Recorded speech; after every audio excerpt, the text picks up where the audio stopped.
Ravolbe écrit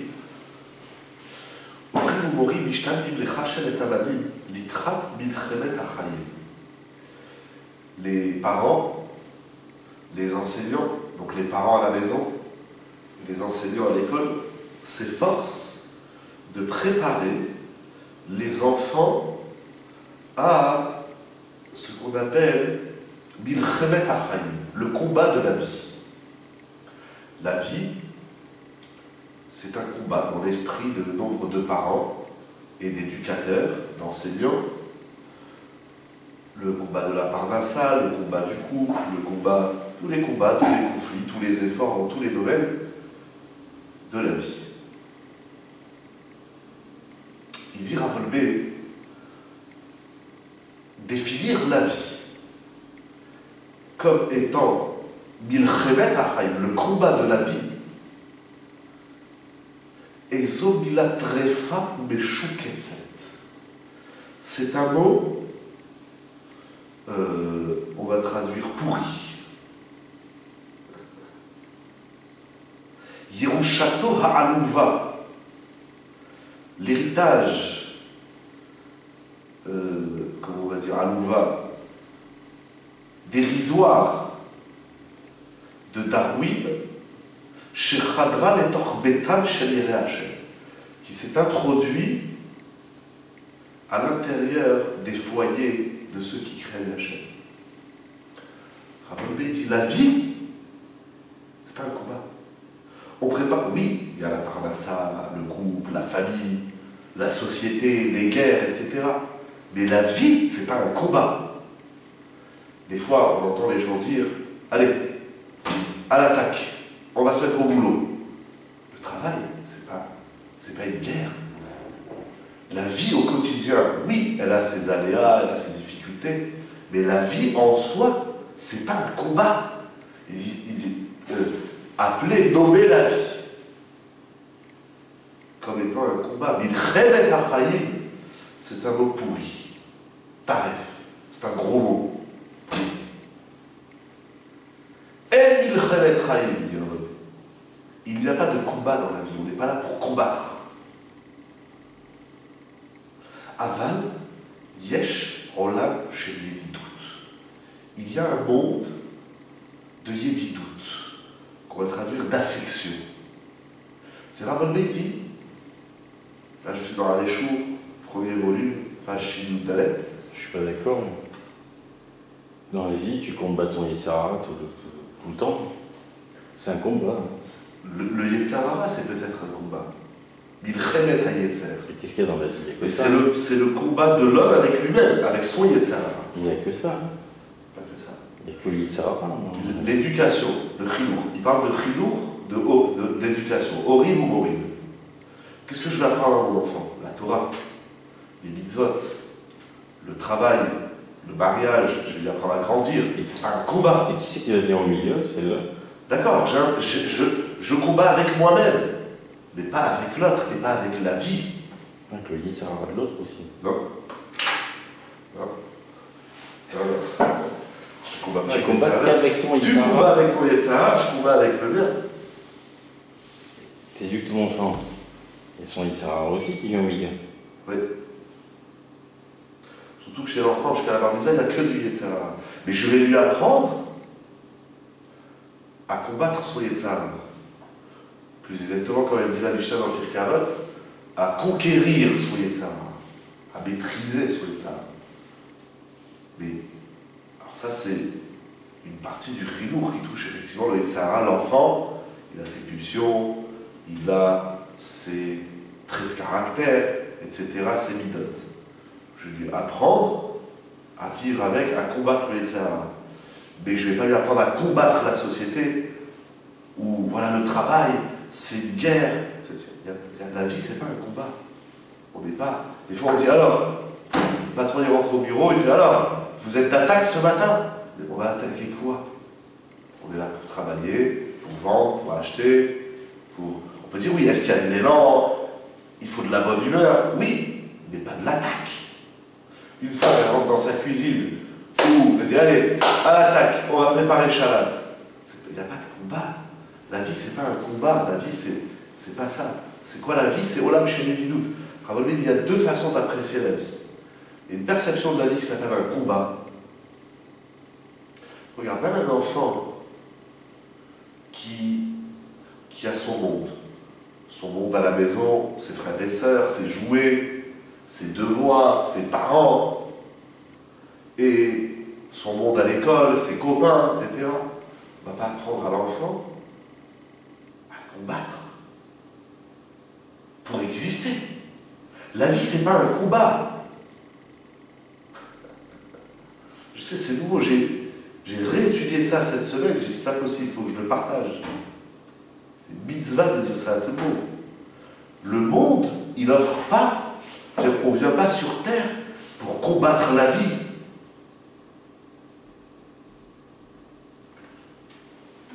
Qu'est-ce que tu... Comment tu définis non? Alors c'est quoi la vie? Il dit, la deuxième perception et la perception de la Torah, c'est Olam Shel Yedidout. Un monde d'affection. C'est-à-dire, le monde, il n'est pas là pour nous mettre face à des embûches et uniquement à des choses qu'il faut surmonter. C'est pas ça l'enjeu de la vie. Oui, il y a des choses qu'il faut surmonter. Oui, il y a des conflits. Par contre, il n'y a pas de problème. On ne vit pas chez les bisounours ou sur un nuage tout rose. Ravolbi, il sait de quoi il parle. Il a connu la guerre, etc. Il sait de quoi il parle. Il n'est pas enfermé dans une grotte, il dit « Ah, la vie, qu'elle est belle, c'est un grand jardin du paradis. » Non, non. Il y a deux façons d'aborder. Tantôt, il faudra les deux. Mais en tout cas, définir la vie. Je vais dire ce qu'il dit Ravolbi en rattachant ça à deux choses. À une idée qui dit Rav Shach, à la Shalom, et à une Mishnah dans Pirkei Avot. Rav Shach disait pourquoi dans le monde laïque, on va appeler ça laïque, quel qu'il soit, juif, non-juif, etc., les gens vivent dans un état d'esprit qu'ils ne veulent pas avoir beaucoup d'enfants. 1, 2, 3, c'est rares sont les familles qui sont loin de la Torah, qui dépassent je parle bien entendu par choix, pas par maladie ou par problème. Je ne parle pas de ça, c'est un choix. Dis-moi, j'en fais 1, 2. Le troisième, bien souvent, c'est c'est un accident. Alors que dans le monde de la Torah, les familles religieuses, comme si la Torah, elle encourageait, c'est notre sujet, c'est notre sujet. Voilà. Pourquoi c'est comme ça? Alors, pourquoi chez les familles religieuses, c'est des familles 5, 6, 7, 8, 9, 10, 11, 12. Pourquoi c'est comme ça? Il dit Rav Shach une idée extraordinaire. Il dit parce que les gens qui sont loin de la Torah, ils voient le monde comme étant un monde de difficultés. Ils sont trop dans la réalité du problème de la vie, comme si la vie, c'était un problème. Et qu'est-ce qu'ils prétextent? Ils disent, voilà, on va avoir un enfant ou deux, on va bien s'occuper de lui, il va manquer de rien, on va lui acheter tous les jouets qu'il veut, on va l'amener à Disneyland une fois par an, comme ça il aura tout ce qu'il veut, il manquera de rien. Comme s'il y avait une peur et une volonté de protéger l'enfant du combat de la vie. Donc autant prendre un ou deux, comme si le monde, il dit Rav Shach, pour eux le monde, il n'a rien d'intéressant à proposer, il n'a que des combats et des conflits et des difficultés et des épreuves à surmonter, donc pourquoi mettre beaucoup d'enfants? Bon, on va faire un ou deux par plaisir, par choix, et on va lui donner le maximum pour qu'il soit heureux dans ce monde qui n'offre pas que du positif. Alors que dans la Torah, dans le monde religieux, on ne pense pas comme ça. On pense que le monde, il a quelque chose d'extrêmement positif à proposer à l'homme. Le menu du monde, il est extrêmement positif. Oui, on vit dans un monde un peu irréel quand on est dans la Torah, bien que le monde irréel de la Torah, c'est le monde réel dans lequel on doit vivre. C'est encore un autre sujet. On vit dans un monde où le monde, à travers Torah et Mitzvot, il a quelque chose de très intéressant à offrir à l'homme. Et lorsqu'on vit dans un monde positif, lorsqu'on vit dans un monde où on voit du bonheur, eh ben on a envie de le partager. On n'a pas peur de mettre au monde autant d'enfants qu'Akadosh Baruch Hu nous gratifie pour montrer aux enfants, voilà, le monde est agréable. Si on vit dans un univers désagréable, alors on ne veut pas. On veut limiter, on ne veut pas introduire trop de monde, trop d'enfants, trop. Mais lorsque on pense qu'on est dans un monde plein d'espoir, plein de surprises, plein de bonheur, eh ben, il y a là, on ouvre les portes, on dit allez, il y a là, entrez, il y a la place pour tout le monde. Il y a deux mondes, il y a deux perceptions du monde. Il dira il y a celui qui voit le monde, c'est-à-dire il y a des gens qui se lèvent le matin, oh là là, j'ai tout ça de boulot à faire, oh là là, tout c'est un combat, tout c'est un monde, tout c'est des choses à surmonter. C'est vrai, on n'est pas en train de dire oh la vie n'est pas simple. On n'est pas en train de dire que la vie elle est simple. Il y a deux façons d'aborder une chose, une personne. Lorsqu'on est en contact d'une personne, il y a deux façons. C'est tout de suite ouh là là, on ne se connaît pas.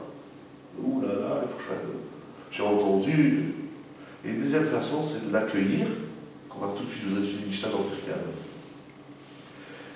Au lieu de se dire qu'est-ce que je vais faire pour combattre l'autre, c'est qu'est-ce que je vais pouvoir lui offrir et qu'est-ce qu'il va pouvoir m'offrir. Yedidut. Rabbi il a écrit un livre qui s'appelle Olam al-Yedidut, le monde de l'affection. Rabbi il prouve et il démontre dans ce livre extraordinaire que le monde, l'univers, qu'Akadosh Baruch Hu a créé, bien entendu avec la composante vitale, majeure de la Torah, le monde est synonyme d'affection. Comment on aborde les choses, comment on aborde les gens, comment on aborde, mais même les épreuves. Je ne parle pas des épreuves extrêmes. Je parle des épreuves du quotidien, les aléas de la vie, les difficultés. Comment on les aborde? Je vois par exemple, des fois les gens, ils viennent et ils disent, vous savez, je peux vous parler, j'ai un problème. D'abord, on n'a pas besoin de mettre tous ces mots, j'ai un problème. Le mot problème, il est lourd. On ne devrait pas dire ça. On devrait dire, je me retrouve dans un carrefour. C'est-à-dire, je suis dans une situation, je n'arrive pas à m'en sortir. Aidez-moi, si vous arrivez, si vous pouvez, j'ai besoin de quelqu'un qui m'aide à voir plus clair. Alors, on est dans un monde obscur, on ne voit pas toujours clair. On a besoin d'être aidé pour être éclairé. Mais ce n'est pas un problème. Un problème, c'est lourd. Je me rappelle quand j'étais enfant, il y a des mots qu'on ne comprend pas très bien le sens. Alors qu'en mathématiques, on faisait des problèmes. On nous apprenait à faire des problèmes. Si... Hein, tous les problèmes, si... À résoudre. Voilà, à résoudre un problème. On ne résout pas un problème. Non, mais un jour, j'ai dit à la maîtresse, je ne sais plus quelle classe, c'est 1, c'est 2, je lui ai dit, mais c'est pas un problème. Si le robinet, il fait un goutte à goutte, c'est pas un problème. C'est une situation dans laquelle il faut s'en sortir. On va appeler le plombier, on va calculer combien on va devoir d'argent à la société, à la compagnie des eaux, mais c'est pas un problème. Il n'y a pas de problème dans la vie. Il y a des situations, alors c'est que des mots, c'est vrai, mais ceux qui disent, et alors le pire, c'est ceux qui viennent avec un élan dramatique. J'ai un grave problème, il faut que je vous parle. Moi, personnellement, quand les gens ils viennent comme ça, je dis d'abord, tu te détends, tu prends un verre d'eau, tu prends un peu d'air, après tu reviens. On ne peut pas résoudre un problème dans la panique, dans le drame. On se détend, on se calme. On ne prend jamais de décision, on ne réfléchit jamais à un problème quand la tête, elle est en ébullition. D'abord, on se détend. Ça, c'est de la Torah, je ne fais pas de la psychologie, c'est de la Torah. Et ça, Ravolbé prouve et il montre, il explique dans ses différences pareilles, que non seulement il ne faut pas voir le monde comme étant ce qu'il appelle le combat de la vie comme étant un problème, il faut essayer au contraire de se dire, mais qu'est-ce que cette situation, elle a d'intéressant, voire de positif à m'offrir. Akadosh Baruch Hu, il m'a mis là. C'est pas pour sortir du problème, c'est que ici, il y a quelque chose pour moi dans lequel, en réalité, je ne sais pas si c'est tout à fait les mots qu'utilisent les scientifiques, les linéaires, En réalité, il faut essayer de sublimer la situation. J'ai un conflit avec ma femme, c'est pas « alors j'ai un problème ». Il n'y a pas de problème. J'ai un souci de chinour avec mes enfants, ah c'est dramatique, comment je vais faire? C'est pas un problème. C'est dans cette situation-là, on va essayer de sublimer, essayer de comprendre quel est l'enjeu, quel est l'intérêt que je vive cette situation et comment, déjà si j'aborde le problème en tout petit, en bas de la page, le problème d'une façon plus positive, peut-être que j'arriverai à trouver des solutions. Mais celui qui arrive avec une avalanche de mots et d'élan, avec des paniques, j'ai un problème. Les médecins, les chirurgiens, quand ils opèrent ou quand ils reçoivent les patients, celui qui va dans tous les sens, les parents qui viennent, disent monsieur, madame, par exemple, tu préserves des parents qui amènent un enfant à l'hôpital parce qu'il est tombé, il s'est ouvert. Ils sont là, il est tombé. C'est madame, laissez-nous faire notre travail. On comprend que vos émotions, elles sont normales. Restez dans la salle d'attente, on va s'occuper du petit. Détendez-vous. C'est comme ça qu'un homme, il doit opérer les situations de la vie. On fait imaginons un chirurgien qui rentre en salle d'opération, parce qu'il a fait une opération délicate, il arrive en panique, il fait « Oh là là, c'est un problème !» Tu n'es pas sur un terrain de tennis où tu vas dans tous les sens. La première chose, c'est... J'ai oublié mon scalpel. Ouais. C'est pas un problème. On se détend, on souffle, on reprend son oxygène, et arriver comme ça avec des grands mots, ouais, c'est la crise en France, les gens ils sont paniqués de quoi? On se détend. Et bien non seulement il ne faut pas aborder la vie comme étant un combat, il dira Paul Béré, mais il faut même se dire, il faut même plus que ça. Il faut sublimer la situation et se dire ici, Akadosh Baruch Hu, il est en train de m'offrir une marque d'affection. Encore une fois, je ne parle pas des épreuves lourdes de la vie, notamment celle de la santé, où Dieu préserve des décès, je ne parle pas de ça. On parle du quotidien de la vie. Et ça commence par les petites choses. J'aime bien parler du Shalom Bayit. 99%, voire disons 90% des problèmes de couple, c'est du délire. C'est du, qu'on appelle ça, c'est du fantasme. C'est du dimayol, c'est n'importe quoi. Alors il y a une réalité, parce qu'il y a les émotions de monsieur, il y a les émotions de madame, et bzzz, ça frictionne. On va essayer de tempérer, de trouver. Mais si de loin, je dis, tu sais, ils se disputent pourquoi? Pour la couleur de la voiture. Parce que madame, elle n'a pas fait manger à 8h, alors que monsieur, il devait repartir à 8h15. C'est ce qu'on appelle chez nous des ch'touillottes. Les vrais problèmes, il y a dans la Halacha, dans le Shulchan Aruch, dans le Rambam, dans la Gemara, dans les Psukim, dans la Torah, mais des vraies raisons réelles.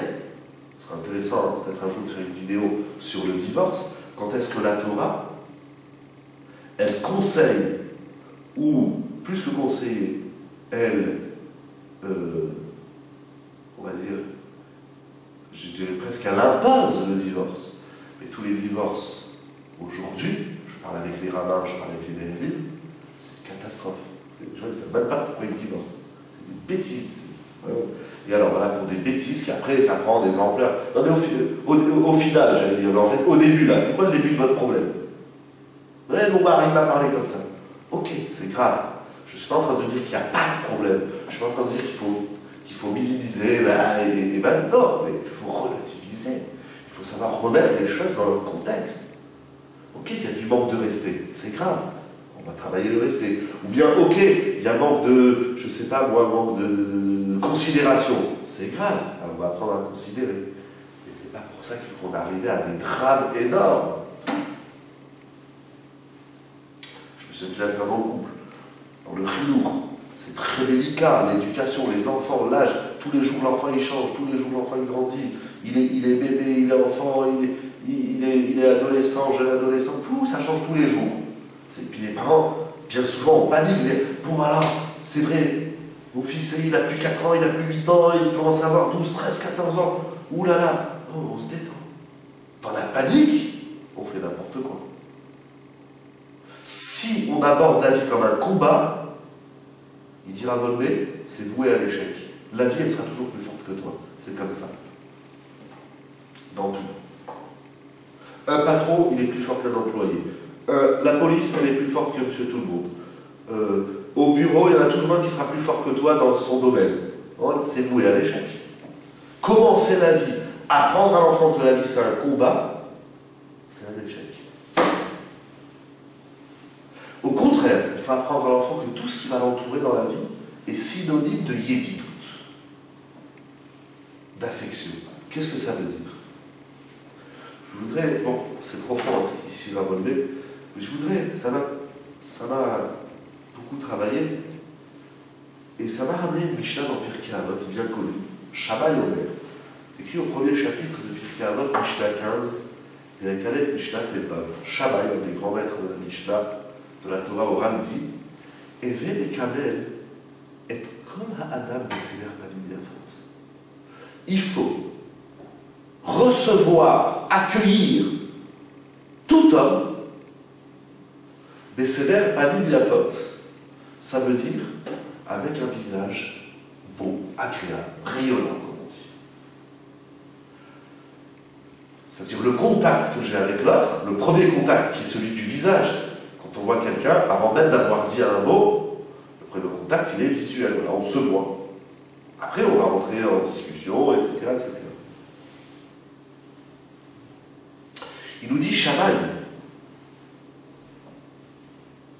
qu'il faut accueillir tout le monde avec un visage agréable. Beau, littéralement. Il faut être beau. Est-ce que je suis beau? Voilà. Est-ce que quand on me voit, c'est comment l'autre il va me voir?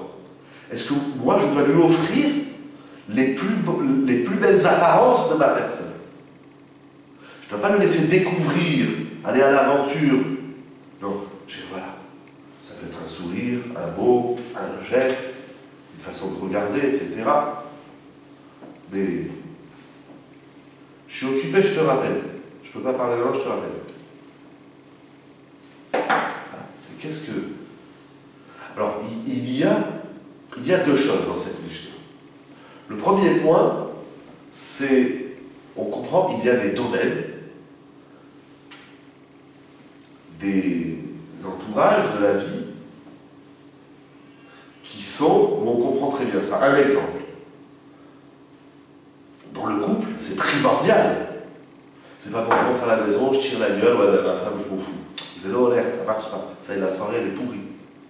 C'est l'air, elle est bien faite. Un mari, comme une femme, une épouse, avant de rentrer à la maison, avant de rentrer en contact avec son mari, encore une fois, contact visuel, visage. Je vais voir mon mari, je suis parti le chercher au travail, ou je vais rentrer à la maison, je vais voir mon épouse, etc. Je dois m'assurer que mon visage, il est beau, et que quand ma femme elle va me voir, eh ben, elle va en tirer tous les bénéfices.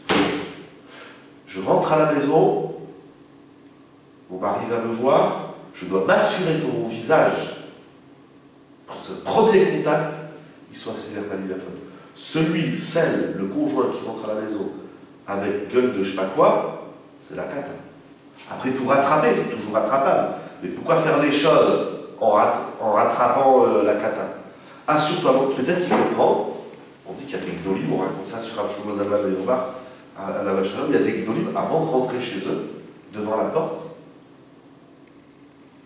1 minute, on se détend. Tous les problèmes, on les laisse dehors. Quand on rentre à la maison, la femme, elle a... je veux dire le conjoint, parce que ça concerne aussi bien l'époux que l'épouse, l'homme que la femme. Quand je rentre à la maison, ma femme, je dis comme ça parce que je suis moi l'homme, et je parle aussi bien aux hommes qu'aux femmes, aux époux, épouses, mon conjoint n'a pas besoin de se prendre une avalanche de tronches, de visages désagréables, et que pendant 1 heure, je vais lui rabâcher que mon patron il m'a cassé les pieds, que mon collègue ça s'est mal passé, Après, ça c'est après. Il faut d'abord créer un univers que Ravon appelle un univers de yédidout. Quand on est en confiance, quand on est en affection, ça ne dérange pas d'entendre tous les problèmes de l'autre, de faire ce que j'appelle le kotel. Je suis le kotel de ma femme. C'est pas... Mais j'arrive, la première chose c'est « Ouais, il y a des enfants comme ça, il y a des travailleurs comme ça », ou le mari « Ouais, aujourd'hui tout le monde va casser les pieds, je vois plus personne. » Non, c'est un problème, tu restes dehors. Les problèmes, ils doivent pas franchir la porte de la maison. On les laisse dehors. Pas de problème à la maison. Il y a des problèmes, on verra après. Mais accueillir l'autre avec un visage désagréable, c'est ça le problème. La même chose dans l'éducation, le chinour. Un père, une mère, un parent qui rentre pas avec un visage agréable à la maison, parce qu'il a ses raisons. La vie, le combat de la vie, justement, celui qui vit dehors un combat, quand il arrive à la maison, il ne peut pas offrir un visage fait beau. C'est pas seulement agréable, c'est beau. C'est les enfants, quand ils voient leur papa, leur maman, ils disent oh là là, qu'est-ce qu'il est beau, papa. Quand ils voient leur maman, ils doivent dire oh là là, elle est belle, maman. Pourquoi avant? Aujourd'hui, les enfants, ils pensent qu'à jouer aux ordinateurs. Avant, c'était pas ça. Le jeu favori de l'enfant, c'était de jouer au papa et à la maman. Je ne sais pas, aujourd'hui, j'entends plus tellement ce genre de jeu. Aujourd'hui, c'est les jeux électroniques, c'est les ordinateurs, c'est les téléphones. Mais c'est important qu'un enfant il a envie de jouer à papa et à maman. C'est-à-dire qu'il a un référentiel agréable et il a envie de lui ressembler. Déjà. Ensuite, bien sûr, tout le message qu'on va passer aux enfants, que ce soit dans notre parler, dans notre discussion, dans nos discours, dans les conseils qu'on va leur donner. Dire, ouais, c'est comme ça qu'il faut faire. Ça ne donne pas envie d'être entendu. Mais un enfant qui a un problème, il n'arrive pas à faire sa table de multiplication, ou il a un problème plus complexe, parce qu'il est en troisième, en seconde, terminale, il dit à son père, s'il te plaît, papa, viens m'aider, le père, il vient, ou la mère. Le parent, il fait, c'est ça, c'est nul, nous, on faisait ça à 4 ans. Non, je te demanderai plus rien, et c'est très dur. Il faut travailler les bidotes de façon très, très, très profonde. Au travail, ou même à la banque, à la poste, n'importe où, là où tu vas, et celui en face de toi, tu es vendeur, tu es client, tu es commercial, ce que tu es. Imagine au boulot, au bureau, tu es en train de travailler, tu as un service à demander. Il y a un papa, il te regarde. Tu peux me passer, s'il te plaît? Eh, il y a quelqu'un là. Tu peux te tourner, tu peux me regarder, tu peux. Voilà, c'est pas. File-moi le dossier là-bas, s'il te plaît. Tu ne peux pas lever ta tête 2 secondes et dire bonjour, comment ça va? S'il te plaît, le dossier, tu ne sais pas où est-ce qu'on l'a, il est là toujours. Puis c'est un combat, alors on est des agresseurs permanents. Dossier, papier, machine, à l'ordinateur, tu lui dis dossier, papier, stylo, souris, il y a quelqu'un. Et ainsi de suite, comme ça, dans tous les domaines de la vie. C'est tellement dur, tu as parlé tout à l'heure du Yetzer Hara, que le Barthénora dit, cette partie, cet enseignement de Shabbat qui dit qu'il faut accueillir tout le monde avec un visage beau, correspond à la Mishnah qui dit Ezeu Gibor, qui est l'homme puissant, c'est celui qui arrive à conquérir son Yetzer. Et il dit Barthénora, c'est quoi le Yetzer Hara? C'est d'éclater l'autre. Et la Mishnah Shabbat nous dit, ça veut dire quoi? Être plus fort que son Yetzer Hara? Ça veut dire, pour Yetzer Hara, que tu as envie, puisque tu vis dans l'état d'esprit du combat de la vie, donc il faut que je gagne l'autre, du concours, etc. Il faut que je sois toujours meilleur que l'autre, il faut que je lui montre que moi j'ai une meilleure voiture, que j'ai une meilleure maison, je travaille mieux que lui. Donc tu es là en train d'exploser l'autre. Il dit non, je vais le lire dans les mots, Shirbosh Itso. Pardon, qui dégaine Gimor, Amar, éveille, le Kamel et toi, la dame, c'est qui le Gimor? C'est quel gvoura il faut. Et on va voir pourquoi il faut de la gvoura. Mais quelle gvoura, quelle puissance, quelle énergie il faut pour montrer à l'autre un visage beau. Mais c'est de la gvoura. On va le dire tout de suite. D'abord, il dit, Rabbeinu Ovadia Yosef, il ramène dans son pirouche à la fête Sabot.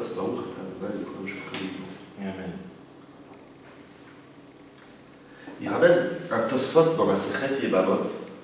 Il dit que chaque fois que s'écrit le terme Ha-Adam, ça fait référence pas seulement aux juifs, mais même aux non-juifs. Alors ce se basant sur cette idée de Tosfot, puisque Shammai ici, il est dit, Eve Mekabel et Kol Ha'adam, c'est une question que de nombreux Mefarshim soulèvent, puisqu'il est dit, tu dois accueillir et Kol Ha'adam, c'est pas écrit et Kol Adam, c'est écrit et Kol Ha'adam, il ne faut pas traduire tout homme, il faut traduire toute l'humanité. Il dit Ramadel Yosef Alav Shalom, ou Fizé Yeshloma, Gamkan, Shafilu Goy, Aval Echadecha. Yesh les Kamou Yosef, même un Goy, le voisin, la voisine, ou dans la rue, même un Goy, il faut l'accueillir avec un visage beau. C'est le contact de tout autre, soit-il. Il s'appelle aussi Adam. Et quelle est la preuve que c'est comme ça? Il dit, l'exemple que nous avons sur ça, c'est Avraham Avinu. Avraham Avinu, il est raconté dans Bereshit. Donc il était le 3e jour de la Mida, il était devant sa tente. Il faisait très chaud, Vaïk et Chobayom. En Parashat Vayera. Et là-bas, il voit tout d'un coup 3 hommes, c'est écrit dans le Passouk, Shlosha Anashim Nitzanim Lefanav. Il a vu 3 hommes qui sont dressés devant lui. Qu'est-ce qu'il dit la suite du Passouk? Qu'est-ce qu'elle raconte la Torah? C'est écrit Vayarot Slikratam. Avraham Avinu, il court vers eux. Il n'attend pas que l'autre vienne, mais il court vers l'autre. Et la Gemara dans la Sechet Kiddushin dit Qu'Aravayim Lidmulo. Avraham, il pensait que c'était 3 voyageurs. Littéralement dans le texte, il pensait que c'était 3 bédouins, 3 arabes, même plus juste qu'Aravayim, 3 arabes qui passaient par là. Donc, et il a été vers eux pour les accueillir et leur proposer tout ce qu'il avait à leur offrir.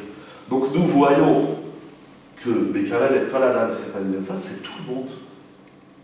On avait fait un jour une vidéo Sourire à la vie. Je ne sais plus ce qu'on avait dit, mais ça rejoint un peu cette idée. Mais là, il faut sourire au monde. C'est pas seulement sourire, un sourire commercial. Non, c'est. L'autre, il doit voir et dire voilà. Pourquoi c'est très dur? Pourquoi il faut de la gvoura?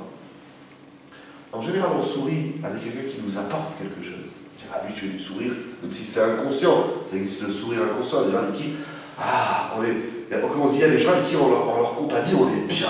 Et pourquoi on est bien? Parce qu'ils nous apportent quelque chose. Mais l'autre, ça va, ouais. Tout va bien, ouais, ça va, ça. Ça n'a pas l'air bien, ah, ça va, ça va, ça. C'est pour ça qu'il n'a rien à m'offrir, pourquoi je vais lui sourire? En vérité, c'est pas comme ça. Je ne souris pas pour prendre, je souris pour donner. D'ailleurs, comme il dit Ravlo dans son Pirouch Yachel Israël, il dit la base, Habekuda Habesisit, le point fondamental, Bechol Nosek Milut Chesed, dans tout le sujet du Chesed. Où est-ce qu'il commence le Chesed? Le Chesed, c'est pas donner de l'argent, c'est pas donner à manger. Oui, c'est tout ça. Mais ça, c'est après. Le Chesed, la racine, la base du Chesed, du Milut Chassadim, c'est pas l'idée. C'est le beau visage qu'on peut offrir à l'autre. À partir de cela, on va l'aider financièrement, on va lui donner à manger, on va l'écouter, on va lui donner des conseils. Mais d'abord, ça commence par ces verbatim.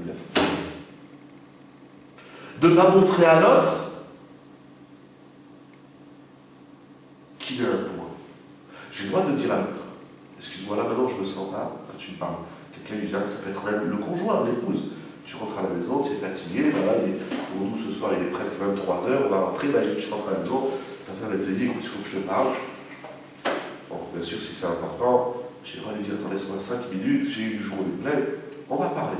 Juste 5 minutes, je prends un verre d'eau, je m'allère, j'enlève ma veste. Il n'y a pas de problème, 5 minutes. Un enfant, on a le droit de lui dire, c'est pas le moment de parler. Papa, il est occupé, 5 minutes. C'est pas, mais le problème, c'est que bien souvent, on dit aux enfants, bon, c'est pas le moment, et puis 3 heures après, ils reviennent et disent, je t'ai dit, c'est pas le moment. 3 jours après, au gars, je t'ai dit, c'est pas le moment. Par moment, il faut se fixer des moments, bien sûr, de porter attention. Mais je vais dire, attends, laisse-moi 5 minutes, je finis. Quand tu es au téléphone, ou tu es en train de je termine, je reviens. Oui, mon fils, qu'est-ce que tu veux, c'est toi, comment ça va, on s'achève, c'est une bonne journée, qu'est-ce qui se passe? Ah, ton frère est avec ton jouet, ton frère t'a frappé. On va gérer le problème. Un ami, il t'a dit, écoute, il faut que je te parle, j'ai un gars souci chez moi, il dit, écoute, maintenant je peux pas. Je sais pas, je suis désolé, je suis occupé. On est dans un quart d'heure, ou si tu veux, on se voit voilà, au courant de la semaine, on va fixer un moment, on va se voir. Mais même ça, on peut le dire, et on doit le dire, et faire ressentir à l'autre, comme il dit Ravlo, Et Alaël, Shena, mais toi, elle ne fait pas. Oh là là, puis comment je vais faire ça avec lui? On dit, c'est un problème. Oh là là, encore c'est un problème. Non. Et encore là, je mets des mots, mais des fois, c'est. On fait, oui, bien sûr, il n'y a pas de problème. Et l'autre, il sent que c'est pas. Il sent que c'est pas vrai. Il sent qu'il grève.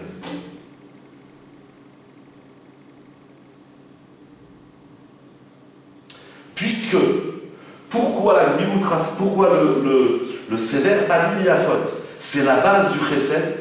Parce que c'est quoi le chesed? Il dit Ravlo. Ikara shel Gmiloutras. Puisque le chesed en lui-même, c'est quoi? Yiha adakat trusha tova lezulato. C'est offrir à l'autre un sentiment, un bon sentiment. Voilà. Je t'offre, parce que des fois, l'autre il a un problème, des fois on ne peut pas régler les problèmes, on va rendre visite à un malade. À l'hôpital, on va visiter un malade. Qu'est-ce qu'on peut lui offrir? On ne peut pas lui offrir des médicaments, on ne peut pas lui offrir. Il y a le corps médical qui s'occupe de lui. Et voilà, on peut lui donner, c'est pas, ah bon, voilà, je suis bien, ça va. Non. Qu'est-ce qu'on va lui offrir? Voilà, juste. Voilà, un peu de tranquillité, un peu d'évasion, un peu de. Ah. Ça, il faut le faire, mais c'est pas de la faute. Le chesed, c'est offrir à l'autre un sentiment de bonheur. Donc la base de ce que j'offre à l'autre, ça ne peut rien être d'autre que ce visage beau que je lui offre. Ah, au moins, après chez lui, ça veut dire je suis respecté, je suis considéré, je suis aimé, je suis apprécié. Si même que l'autre il a compris ça, c'est énorme. Je voudrais finir avec une idée. Il y a beaucoup à dire, une Mishnah. Je voudrais finir avec 2 points. Le premier point, il ramène ici, toujours dans la fête Salot, Ravadia Yosef, une idée de Rav Israël Salater qui ramène dans Or Israël. Il dit comme ça. Je vais dire directement l'idée. Il dit un jour, Rav Israël Salater, il raconte qu'un jour, il a rencontré un Rav, un grand Rav, et par politesse, par dérechetz, par bonne bidote, Rav Israël Salater l'a salué, il a dit Shalom Aleichem, mon Rav. L'autre Rav lui a répondu de façon un peu désagréable, il dit Shalom, Shalom, et il est parti. Rav Israël Salater, vous avez dit pourquoi moi je lui dis Shalom Aleichem, comment ça va, blablasse la famille, tout le monde va bien, toi tu me dis ça va et tu t'en vas. Ça l'a perturbé. Il est parti voir le Rav, il a dit je comprends pas, on s'est vu il y a 3 jours, je t'ai dit Shalom Aleichem, je t'ai salué de façon très agréable, tu m'as répondu de façon désagréable. Pourquoi? L'autre Rav lui a dit je m'excuse, mais j'étais pris par mes soucis. Au moment où tu m'as salué, au moment où c'est vrai, j'ai vu que en Israël, tu m'as bien accueilli, mais j'avais un souci important. Rav Israël Salater, il lui a dit je ne suis pas responsable de tes problèmes. T'as un problème. T'as un souci. Il n'y a pas de problème. C'est le tien. Pourquoi tu vas me faire consoler à moi ton problème? En vérité, lorsqu'on a un visage qui est désagréable, c'est parce qu'on est pris par nos soucis, par notre combat de la vie. Alors ça, on veut le montrer à tout le monde. Tu dis pourquoi? T'as un problème. T'as pas à m'agresser avec ton problème. Ton problème, c'est pour ça qu'il dit, je voudrais rattacher ça à ce qu'il dit Barthénora, qu'il faut une gvoura, c'est-à-dire qu'il faut une énergie, une puissance énorme pour mettre ses problèmes de côté au moment où je suis en contact avec l'autre. Si on est là pour parler de mes problèmes, ok, mais si on n'est pas là, on est dans l'autobus, on voit quelqu'un, salut, ouais, salut. Je dis, qu'est-ce que tu as? J'ai des problèmes. Tu te regardes ton problème, tu le mets dans ta poche. Tu n'as pas besoin d'agresser le monde avec tes problèmes. Moi, je viens, il dit Rav Israël Salater, Mali Hashem, Mazenogiael. Qu'est-ce que ça? Moi, ça ne me regarde pas tes problèmes. Tu veux qu'on en parle, c'est autre chose. Peut-être que je pourrais t'aider. Mais d'abord, le premier contact, c'est dire bonjour de façon agréable. Rentre en contact de façon agréable avec tout autre soit-il. Ça peut arriver, ce que j'appelle, c'est une idée bien connue, une formule bien connue, les problèmes, ils doivent rester dehors. Un jour, j'ai appelé un Rav. Alors les Français, on a bien faire des introductions, bonjour, excusez-moi, est-ce que je peux vous poser une question, j'ai un problème. Alors c'était un rabbin israélien, il me dit, un grand rabbin, il me dit, bon, toutes tes introductions, c'est quoi qu'est-ce que tu veux? Il me dit, bah, Sheila, c'est quoi ta question? D'ailleurs, en hébreu aujourd'hui, quelqu'un qui a une question, il dit, bah, j'ai un problème. Il dit, j'ai une question. Chez les Français, c'est, j'ai un problème. Pas de problème, t'as une question, oui, c'est un problème. Alors, dans l'introduction de mon parler, je lui dis que Vodarav Yeshli Baal. Je dis, voilà, tout le respect que j'ai envers le Rav, j'ai une question, il dit, j'ai un problème. Je ne lui ai pas dit Yeshli Sheila, je suis venu avec mon français que j'ai traduit en hébreu, je lui ai dit Yeshli Baaya. Il me dit, Adoni, il dit, monsieur, Ata Yodia Kama Bayot Yeshli Baaya. Il dit, tu sais combien de problèmes j'ai moi dans la vie? Tu viens me rajouter un problème? T'as une question? C'est un problème, tu te le gagnes. On aborde les choses qui sont en face de nous à la BD. Et puis au final, et bien souvent, on se rend compte de cette énormité. Bien souvent, on dit, ah ben finalement, ce n'était pas si compliqué que ça. Ce n'était pas si dramatique. Mais ça veut dire, je voudrais revenir sur la bonne. Ça veut dire qu'accueillir l'autre avec un visage beau et rayonnant, c'est pas un plus. C'est pas ce qu'on appelle voilà, une qualité, une vertu de piété. C'est la base de la vie. Ravolmi dit ça, c'est la base de la vie. C'est au labayédou.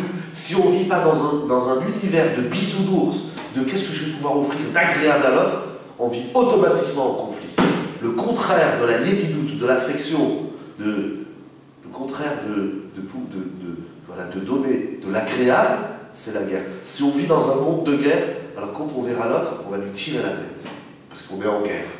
Mais si on vit dans un monde de yédidoute, d'affection, alors on saura lui sourire, on saura à notre tour recevoir un sourire, et alors on va être dans un monde qui se construit, et non pas dans un monde qui se détruit. Voilà pour ce soir. Exactement.